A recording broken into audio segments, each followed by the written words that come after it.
Nyak, hát és derékfájdalmak, ezek a leggyakoribbak, és erre kifejezetten jó a mélyszöveti masszázs. Kovács Ádám vagyok, gyógymasször és sportmasször.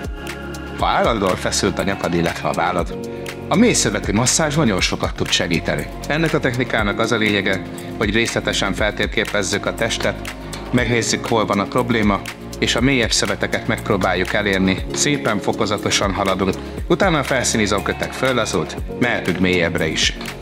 Itt van például egy izomcsomó. Lehet, hogy a probléma innen ered, ugyanis kisugározhat távolabbi izomszövetekhez. Például a nyakhoz, illetve a vállakhoz, ami fejfájáshoz is vezethet.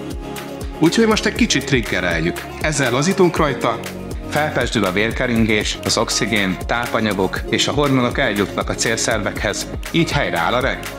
A mélyszöveti masszázs gyakorlatilag mindenkinek javasolt, legfőbbképpen akik ülőmunkát és fizikai munkát végeznek. Ha egyszerűen fájdalom és görcsmentes életmódot szeretnél, akkor kattints rá. Gyere, próbáld ki a kezelésen!